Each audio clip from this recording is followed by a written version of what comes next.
Hey guys, how's it going? It's Herald here. Hope you guys are doing well. You can also call me Firdaus. It's my Muslim name. And I would like to wish all my dear brothers and sisters in Islam, Assalamualaikum warahmatullahi wabarakatuh. So today why I'm sharing this video is because I've seen a lot of Muslims who have just newly embraced the religion shared their stories online, and I was really inspired to share my story as well. And I hope that through my sharing, many reverts or converts out there will also share their story. I hope that for those who are also looking at the religion through my stories will also come to see the beauty of Islam.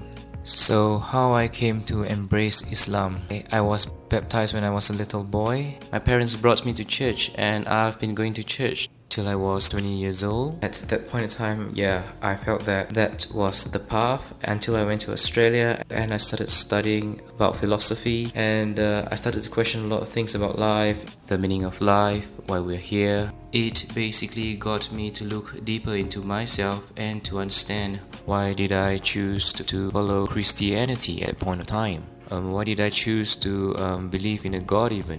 And I thought to myself that maybe this is all, a creation of man, that we came up with this idea of needing a supreme being to define things in life, to help us get some sense of security. And I didn't believe in God. I decided to live life based on my terms, and I live my life to the fullest. I just believe in a simple philosophy that as long as I'm kind to others and I'm happy and they're happy, I will then just attract positivity in my life, and I can live a happier, fulfilling life. Of course, that did not turn out how I wanted it to be. I was having a lot of fun in Australia, and until one day I got a call from my parents saying that my grandma passed away, and that got me thinking, what if there's really a God? Because as much as I wanted to bring positivity into the world and also to be happy, there are some things in life that you can't control. And that got me thinking, who is in control of death? And I realized that no matter how much I want to control my destiny in life, there's always something that I can't control, and death is one of those things. And I was really sad because my grandma was really special to me, and I was like thinking, why did God take her away from me? Why wasn't I given a chance to say goodbye? I was all the way in Australia, and I had to fly all the way back for the funeral. So that got me thinking, that there has to be someone more powerful than death. And that is where I started to think there's a God. I didn't want a religion to tell me at that time who God was. I thought that all religions are just human constructs, like people created religions to feel that they need some form of moral code or security in life. But then the incident with my grandmother got me thinking that there is God, and I became agnostic. Fast forward to the time after I graduated, I came back to Singapore, and I was working. As much as I didn't have a religion, money was like a religion for me. I was chasing money, trying to earn every penny, and somehow God brought this lady into my life.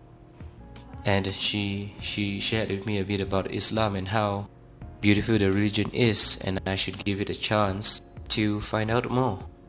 She's quite an attractive girl, so I wanted to get to know her better.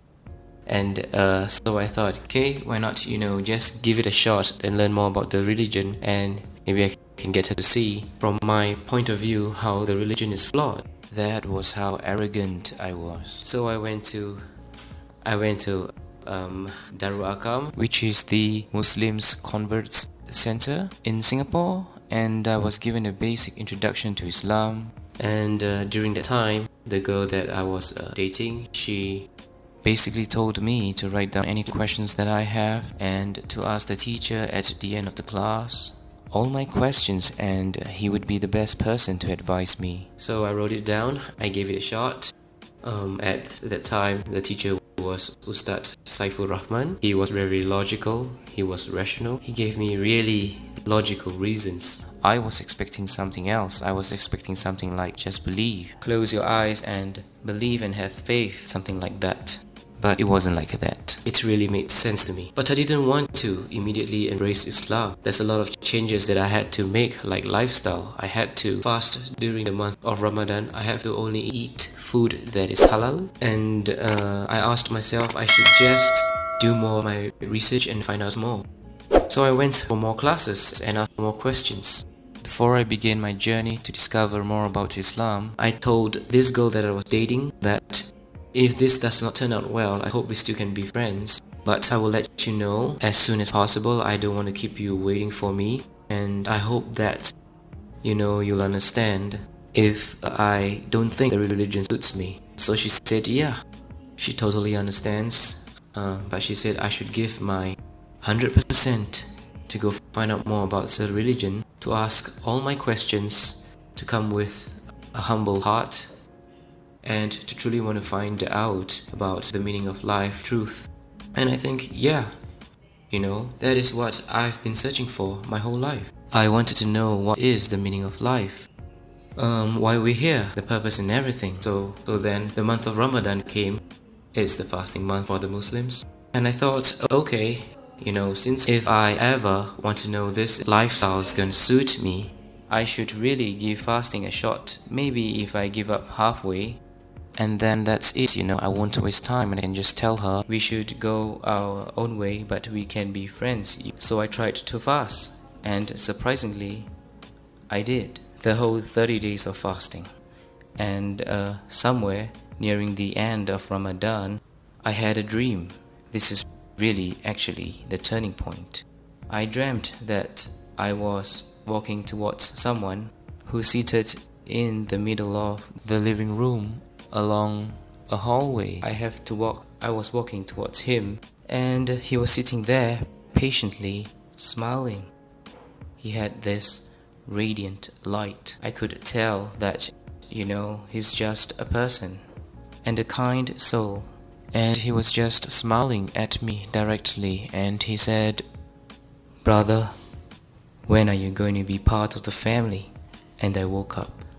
Initially I thought, this been studying too much about the religion, I might be getting my head too far in that it's probably acting out in my dreams. But on the same day I had a friend call me out for dinner. His name is Ibrahim.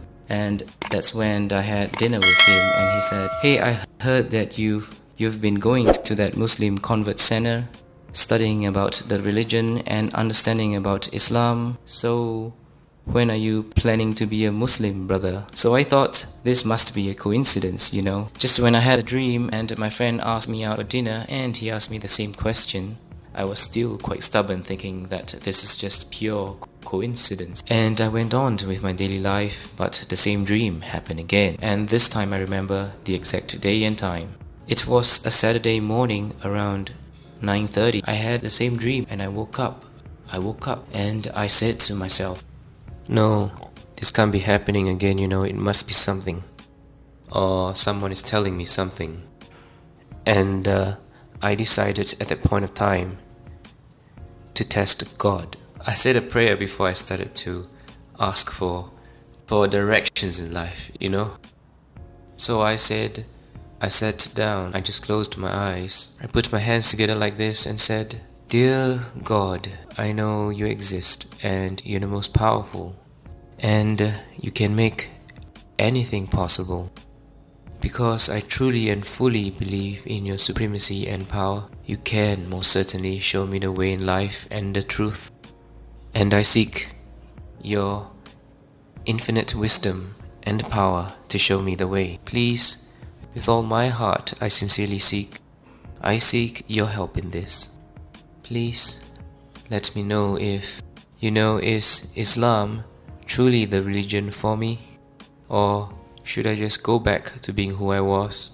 I said, "I'm going to test you. Unfortunately, I'm going to take a Bible and a Quran and put it beside me. I'm going to randomly flip those pages 3 times. And the first thing that I see, it has to be crystal clear, a message for me, saying to me, this is the truth, this is the way, this is who you should follow. It has to be that simple. So I'm going to start with the Bible because that's where I started. I was baptized, so I'm going to start with the Bible. So I picked up the Bible and I randomly just flipped the page. It wasn't the first page, it was somewhere in between. And it just did not tell me a very clear picture. I had to decipher and to read everything in between and come to a conclusion and all. I said, okay, this is not what I want. I want something clear, like this is it, So I closed the book and I randomly flipped the next page, like somewhere in between, a few more pages down. It's totally random. And again, I did not see an answer. So I did 3 times. 3 times and I wasn't given an answer. I put the book aside and you know what? It's time to give the Quran a chance to tell me. Next thing I did was I randomly closed my eyes and opened the book. And the first thing I saw was this verse from Surah Al-Hajj, verse 54. أعوذ بالله من الشيطان الرجيم بسم الله الرحمن الرحيم وليعلم الذين أوتوا العلم أنه الحق من ربك فيؤمنوا به فتخبت له قلوبهم وإن الله لهادي الذين آمنوا إلى صراط مستقيم.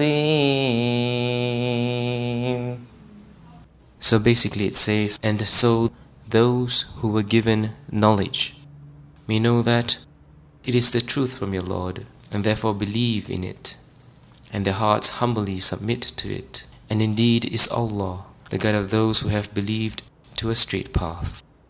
I thought maybe it's just still a coincidence, I was kind of like in a state of denial. And so I closed the book and I randomly opened up another page of the book, and it's totally from another chapter altogether. My eyes set on the next verse, and it's Surah, which is chapter 41 and verse 53. أعوذ بالله من الشيطان الرجيم بسم الله الرحمن الرحيم سنريهم آياتنا في الآفاق وفي أنفسهم حتى يتبين لهم أنه الحق أولم يخف بربك أنه على كل شيء شهيد. We will show them our signs in the horizons and within themselves until it becomes clear to them that it is the truth. But is it not sufficient concerning your Lord that He is over all things a witness? Just paraphrasing what he's saying is like, have I not shown you the signs in the world? Do you still want to question who is your Lord? It was like the second verse was responding to the first one. It's almost like He was speaking directly to me, like God was speaking directly to me. So I felt a shiver down my spine, and I was kind of afraid and at the same time amazed, from that test. And I was then quickly apologized and said I was sorry. I'm sorry for testing you, Lord. But could you please forgive me and accept me as one of your believers? It was like a tremendous feeling of a wave of tears that came straight from inside your heart. Suddenly all that God is down, and I felt His presence was just there. And it was there all along. And so I said, I can't deny now that I've been shown the truth. I have to take a step forward, So I called Darul Akam and said, how do I become a Muslim? Please tell me. And they said, you have to first register an interest to take the Shahada, and then there's a date planned for you. and there will be an official person to do the registration, and it was a month later, and it was the 2nd of November 2014. So that was the day that I took my Shahada, and it was amazing. The feeling was really amazing. It was like all the burden in my heart was suddenly gone. There's complete fulfillment, and suddenly there's an overwhelming feeling and sense of peace. And I just feel that I finally found the truth. I decided to give my girlfriend the good news that I have decided, and so she cried. She said, you know how many nights I've been praying for you to be, shown the way, to see that Islam is the most beautiful religion, and he answered my prayers. That's what she said. So I felt like this was someone I cannot let go. This is definitely the goal that was meant for me, that God had probably put her in my path to show me the way back home, and it was truly amazing. Yeah, I think we've come to the end of the sharing.